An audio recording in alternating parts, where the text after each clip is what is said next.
क्या तुम ठीक हो वुलिन? गोयू ने धीरे से अपना हाथ तांग वुलिन की पीठ पर रखा और उसके भीतर हल्की सी प्रकाश तत्व वाली आत्मिक शक्ति प्रवाहित की। एक गर्माहट उसकी देह में फैल गई जिससे उसकी बेचैनी काफी कम हो गई। मैं ठीक हूँ, तांग वुलिन ने गहरी सांस ली। उसके शरीर में अब भी थोड़ी ठंडक और दर्द था, लेकिन पिछले कुछ दिनों की तुलना में ये कुछ भी नहीं था। जो दर्द उसे पहले झेलना पड़ा था वह तो उसे मौत मांगने जैसा था। उसकी तुलना में ये दर्द तो बस पेट खराब होने जैसा था। झांग यांगजे तांग वुलिन की हालत देखकर दंग रह गया। उसकी शैडो क्लोन का वार झेलकर और अपनी टीम का सबसे कमजोर सदस्य होने के बावजूद वह अब भी मजबूती से खड़ा था। ये आखिर कैसी ताकत है? तुम लोग मर जाओ, अचानक गुयू चीख उठी। तांग वुलिन को उसे रोकने का मौका भी नहीं मिला, वह पहले ही आगे झपट चुकी थी। गुयू की गति अचानक बढ़ गई, उसके शरीर के चारों ओर हरे रंग की रोशनी चमकने लगी। उसने दोनों हाथ आगे बढ़ाए और एक आग का गोला तथा एक बर्फीला शूल उनके तीनों विरोधियों की ओर दाग दिया। जैसे जैसे ये हमला आगे बढ़ा, उसके शरीर पर फैली हरी रोशनी और अधिक चमकने लगी और उसकी आंखें भी बेहद स्पष्ट हो गई। आग का गोला फटने के बाद उसके हाथ बर्फीले नीले रंग में बदल चुके थे। फिर जैसे ही बर्फीला शूल टूटकर बिखरा, वह नीली रोशनी हरी आभा में घुलने लगी। हवा में उथल पुथल मचाने वाली आंधी सी चीख उठी और दर्शक, विद्यार्थी तथा शिक्षक हाल ही में गुजरे भीषण तूफान को याद करने लगे। कुछ ही क्षणों में हवा और बर्फ मिलकर 5 मीटर ऊंचा और 1 मीटर चौड़ा एक बवंडर बन चुके थे, जो तेजी से झांग यांगजी और उसके साथियों की ओर बढ़ रहा था।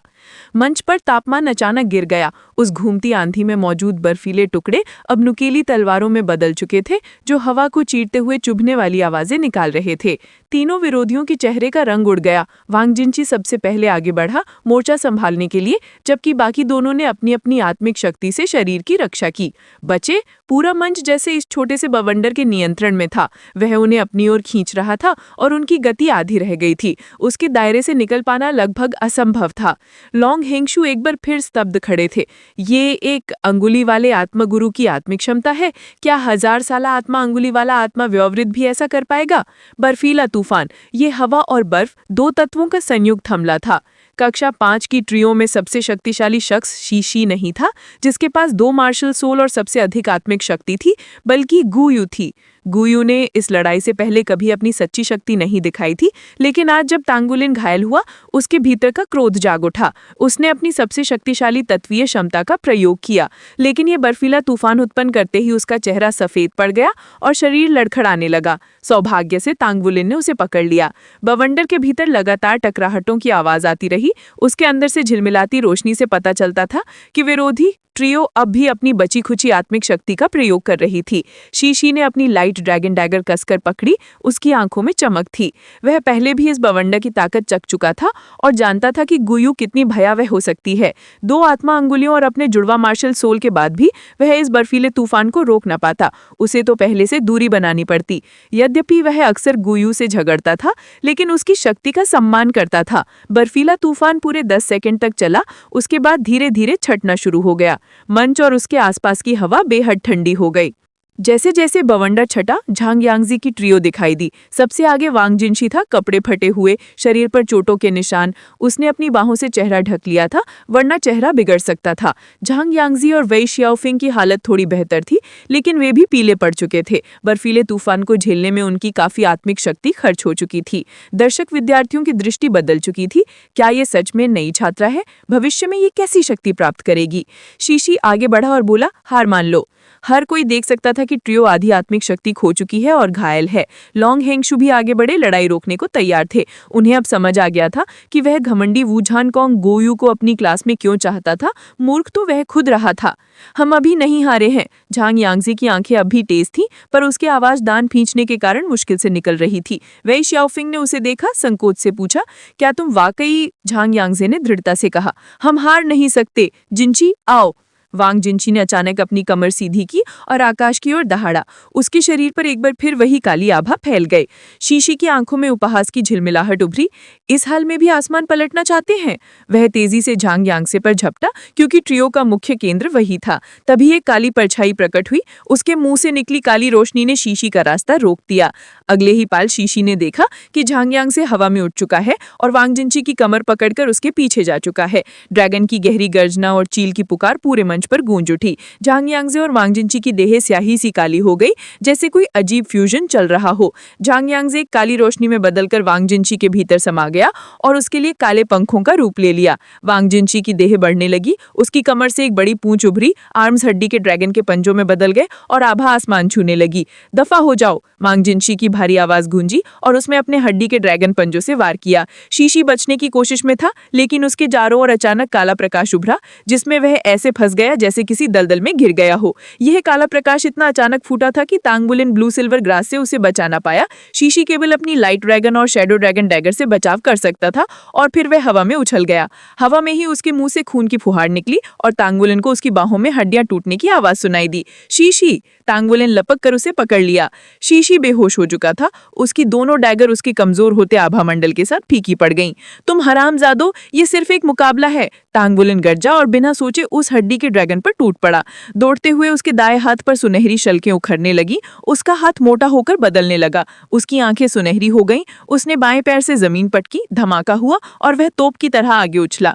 वांग जिनची अब पहले जैसा नहीं था, पंख फड़फड़ाए 2 मीटर से भी ऊंची देह हवा में उठ गई। फिर उसने अपने शरीर को मोड़कर अपनी पूंछ तांग बुलिन पर झटकी। तांग बुलिन ने मुंह खोला और काला धुआं बाहर निकला। उसका दायां हाथ और बड़ा हो गया, उंगलियों लंबी हो गई, सुनहरी ड्रैगन के पंजे जैसी। लेकिन ये वांग जिनची के हड्डी के ड्रैगन पंजों से भिन्न था। तांग बुलिन के पंजे 5 उंगलियों वाले थे। धड़ाम! गोल्डन ड्रैगन क्लॉ पूंछ से भिड़ी, पूंछ पर सुनहरी रोशनी चमकी और टक्कर के जोर से तांग बुलिन हवा में उछल गया। हवा में तांग बुलिन ने शरीर समेटा, फिर हड्डी के ड्रैगन की पूंछ लिपटी ब्लू सिल्वर ग्रास से खुद को खींचकर वापस उसकी ओर झोंक दिया। इस बार उसका गोल्डन ड्रैगन क्लॉ वांग जिनची के सिर की ओर गिरा।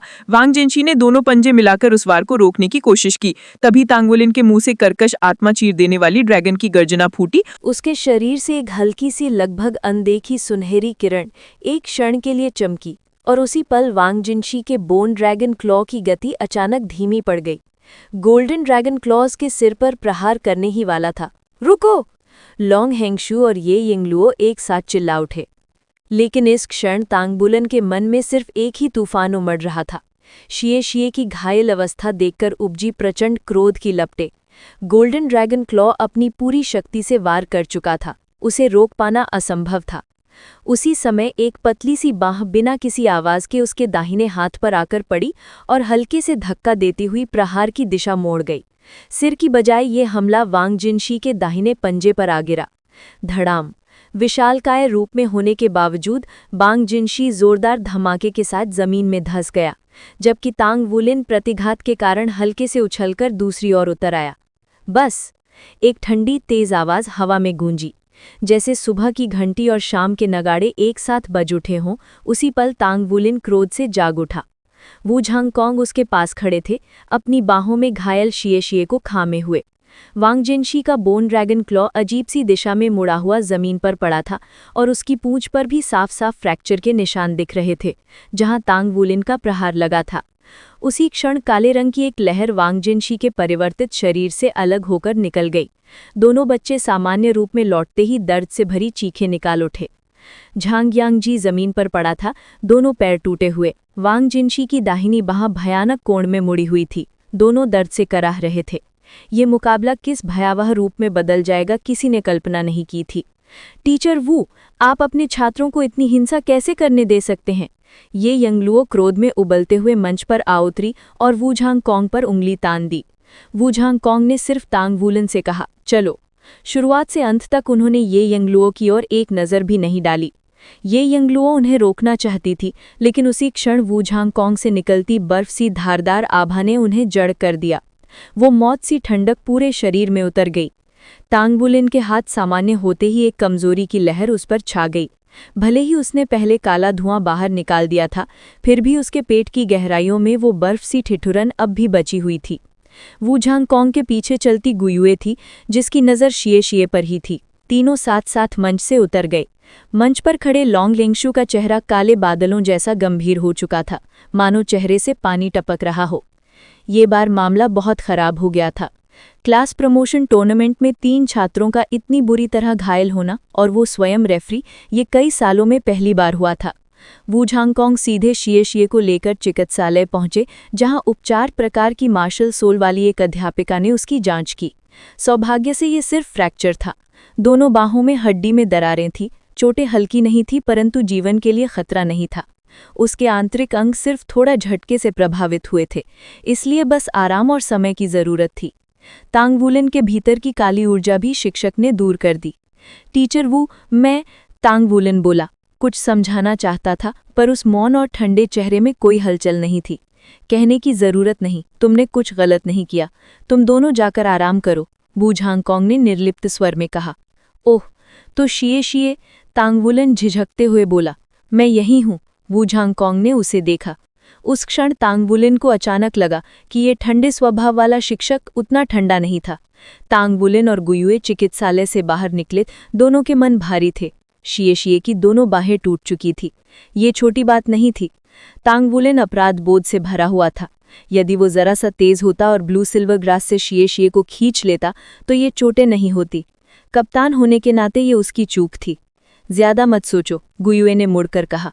कोई भी ऐसी स्थिति की उम्मीद नहीं कर सकता था। मेरे अनुमान से झांगयांग जी और वांग जिनशी ने सोल फ्यूजन स्किल का उपयोग किया था। आजकल ये तकनीक लगभग विलुप्त है। ये तभी संभव होती है जब दोनों मार्शल सोल एकदम असाधारण रूप से मेल खाते हों। सोल फ्यूजन स्किल, तांग वुलेन ने उसके बारे में कक्षा में थोड़ा सुना था। यदि दो मार्शल सोल मास्टर्स के मार्शल सोल पर्याप्त रूप से अनुकूल हों तो वे उन शक्तियों का प्रयोग कर सकते हैं। ऐसी कला जिसमें शक्ति जोड़ती नहीं बल्कि कई गुना बढ़ जाती है। पर मुझे जिज्ञासा है, तुमने उन्हें कैसे हरा दिया? भले ही उनका फ्यूजन अधूरा था, पर तुम्हारा दाहिना हाथ, गुयुए ने उसकी बाह को देखते हुए कहा। तांग वुलेन कुछ क्षण चुप रहा, फिर धीरे से बोला, गुयुए, हम दोस्त हैं और मैं तुमसे झूठ नहीं बोलना चाहता, लेकिन मैं इसके बारे में नहीं बता सकता, इसलिए कृपया मत पूछना, ठीक है? गुयुए ने सोचा, फिर बोली, ठीक है, नहीं पूछूंगी। बस अपनी शक्ति को नियंत्रित करना सीखो। वो बहुत प्रभावशाली लगती है, पर इतनी शक्ति उतनी ही जिम्मेदारी मांगती है। लगता है तूफान वाले सप्ताह में तुम्हारे मार्शल सोल में कोई बड़ा बदलाव हुआ है। हाँ, बिल्कुल सही कहा, और वो बदलाव अत्यंत शक्तिशाली था। तांग वुलेन को ऑन स्पिरिट मेडिसिन्स को पीने और सील पर प्रहार करने की बातें याद आने लगी। भीषण दर्द, ऐसा कि आसपास क्या हो रहा है उसकी परवाह करना भी संभव नहीं। ठंड, गर्मी, खुजली, ये तीनों अनुभूतियां अनंत चक्रों में उसे निगलती रहीं, और जब लगा कि सब खत्म हो गया, तीनों एक साथ हमला करने लगे। वो बस अपने अस्तित्व की डोर थामे रहा, तभी वो दर्द को पार कर सका। कुछ देर बाद उसकी चेतना धुंधली होने लगी। वो धुंधलेके में देख पा रहा था कि उसका शरीर और उसके चारों ओर का संसार सुनहरा हो गया है। उसकी त्वचा के भीतर की सुनहरी नसें जीवित होकर रेंगने लगी, मानो कोई अदृश्य शक्ति उसके अंदर जाल बुन रही हो। फिर किसी टुकड़े के फटने जैसा एक धात्विक कंपन हुआ। उसके बाद एक अवर्णनीय शक्ति हर कोशिका तक पहुंच गई। ठंड, गर्मी, खुजली सब लुप्त हो गई। उसके स्थान पर एक फट पड़ने वाली सूजन सी अनुभूति। उसकी हड्डियां, नसें, अंग, त्वचा सब मानो फैलते फूलते विस्फोट की सीमा तक पहुंच रहे थे। ये क्या सील की शक्ति है? उसी क्षण उसने ओल्ड टांग की बातों पर पूरी तरह विश्वास कर लिया। गोल्डन ड्रैगन किंग की सील की ऊर्जा सचमुच किसी को भीतर से फाड़ सकती है। धीरे धीरे वो चरम तक पहुंची और फिर उतरने लगी। वो बच गया था, वो फटा नहीं था। उसी क्षण उसे यकीन हो गया कि वो सुरक्षित है। क्या सील का टूटना पूरा हो गया? ये सोचते ही उसकी चेतना ढीली पड़ी और वो बेहोश हो गया। उसके शरीर पर उभरती सुनहरी नसें बिखरकर छोटे छोटे प्रकाशक कण बन गईं। फिर वे हटकर दूर तैरने लगी। उसकी रीढ़ की हड्डी पर सुनहरी लकीरें और भी स्पष्ट हो गई। कुछ देर बाद वे लकीरें फिर उभर आईं, अब कहीं अधिक गहरी, अधिक शक्तिशाली। उन सुनहरे कणों का अधिकांश हिस्सा उसके दाहिने हाथ में समा गया और उसका पूरा शरीर एक सूक्ष्म परिवर्तन के दौर से गुजरा। सील की ऊर्जा सहन करने के बाद अब उसे आत्मसात करना था और अपने भीतर एक नई रूपांतरित सत्ता को जन्म देना था। छोटा गोल्डन स्नेक, गोल्ड लाइट, धीरे धीरे उसके शरीर पर रेंग आया। वो आलस से उस पर लिपट गया और उसकी त्वचा की सुनहरी लकीरें अब तांग वुलेन की लकीरों जैसी लग रही थी। गोल्ड लाइट हल्का सा कांपा, जैसे गहरा पीड़ा उसे भी चीर रही थी। उसका पीताब शरीर धीरे धीरे सुनहरा होने लगा और वो लंबा और मजबूत होता गया। अब वो पहले की तरह कमजोर नहीं दिखता था। तांग वुलेन की दाहिनी हथेली में एक ब्लू सिल्वर ग्रास की बेल उभर आई। उसकी सुनहरी नसें अब भूत की तरह धुंधली नहीं थी, वो भीतर अपनी चमक समेटे खड़ी थी। ये बेल अब ऊंची, दृढ़ और जीवंत लग रही थी, पहले की तरह नाजुक नहीं। जब तांग वुलेन जागा तो उसका पूरा शरीर जैसे किसी शांत झरने में डूबकर लौटा हो, हल्का, आराम में और हर दर्द से मुक्त। उसने सबसे पहले अपनी चेतना को अपने आध्यात्मिक संसार में पहुंचाया। तुम जाग गए, ओल तांग की आवाज में उल्लास झंझना उठा। मैंने मोहर तोड़ दी? तांग वुलिन ने पूछा। हाँ, ओल तांग ने कहा, तुमने पहली मोहर तोड़ दी है और गोल्डन ड्रैगन किंग की आत्मा को अवशोषित कर लिया है। हर शुरुआत कठिन होती है, इसलिए इस पहली सफलता को तुम अपनी नींव मान सकते हो। समय बीतने के साथ साथ इसके और लाभ तुम्हें महसूस होंगे। तांग वुलिन बेचैन स्वर में बोला। कौन से लाभ? क्या मेरी सोल पावर बहुत बढ़ जाएगी? ओल्ड तांग मुस्कुराया। नहीं, गोल्डन ड्रैगन किंग की आत्मा मुख्य रूप से तुम्हारे शरीर को प्रभावित करेगी। हर मोहर टूटने पर सोल पावर में कुछ वृद्धि अवश्य होगी, पर बहुत अधिक नहीं। असली परिवर्तन तुम्हारे शरीर में होगा। धीरे धीरे तुम गोल्डन ड्रैगन किंग की शक्ति को धारण करने लगोगे। पहली मोहर के बाद अब तुम्हारे भीतर ड्रैगन माइंड की हल्की झलक मौजूद है। भविष्य में यदि कोई ड्रैगन वर्ग का जीव तुम्हारे सामने हो और उसकी शक्ति गोल्डन ड्रैगन किंग से कम हो, तो तुम्हारी ये आभा उसे दबा देगी। बेशक शक्ति अंतर जितना बड़ा होगा, प्रभाव उतना कम होगा। दूसरी बात, इस बार तुमने गोल्डन ड्रैगन किंग की दाईं भुजा की शक्ति अवशोषित की है। इसे पूरी तरह आत्मसात करने के बाद तुम अपनी दाईं भुजा को ड्रैगन क्लॉ में बदल पाओगे। गोल्डन ड्रैगन क्लॉ अत्यंत शक्तिशाली है और उसकी खासियत है क्रशिंग। सरल शब्दों में इसका प्रहार वस्तुओं को भेद नहीं करता, सीधे उन्हें चूर कर देता है, जब तक कठोरता उसकी सीमा के भीतर हो। आगे और मोहरें टूटेंगी और अधिक शक्तियां पाओगे, लेकिन ध्यान रहे, गोल्डन ड्रैगन क्लॉ तुम्हारे शरीर का हिस्सा बन चुका है। फिर भी इसे इस्तेमाल करना बहुत अधिक सोल पावर खींचता है। इसे हल्के में मत लेना। Golden dragon claw? क्या अब मैं उसे नियंत्रित कर सकता हूँ? तांग वुलिन ने अनजाने ही अपनी दाईं हथेली को देखा। एक विचार आते ही उसकी हथेली सुनहरी चमक में ढंग गई। उस पर स्केल उभर आए, लेकिन परिवर्तन बस इतना ही था। इतनी उतावली मत करो, ओल्ड तांग ने कहा। अभी तुम्हें गोल्डन ड्रैगन किंग की आत्मा को पूरी तरह पचाना होगा। अब दूसरी मोहर की बात करते हैं। तुम्हें ये 15 वर्ष पूरे होने से पहले तोड़नी होगी। इसके लिए तुम्हें 4 अलग अलग स्वर्ग पृथ्वी खजाने ढूंढने होंगे। उनकी जानकारी मैं तुम्हारी चेतना में अंकित कर देता हूँ। और हाँ, दूसरी मोहर तोड़ ली तो तुम्हारे लिए एक सुखद आश्चर्य है। आश्चर्य? तांग वुलिन पूछना चाहता था, पर तभी ओल्ड तांग की परछाई धुंधली हो गई और विलीन हो गई। जब तांग वुलिन अपने डॉन पहुंचा, यून श्याओ और झो झांगशी पहले से मौजूद थे। शिये कैसे है? वे दोनों घबराहट में उठ खड़े हुए। तांग वुलिन की आवाज में गुस्से की चिंगारी थी। कुछ समय आराम करना होगा उसे, लेकिन मैंने कभी नहीं सोचा था कि दूसरी तरफ वाले इतने आक्रामक होंगे। ये तो बस प्रतियोगिता थी।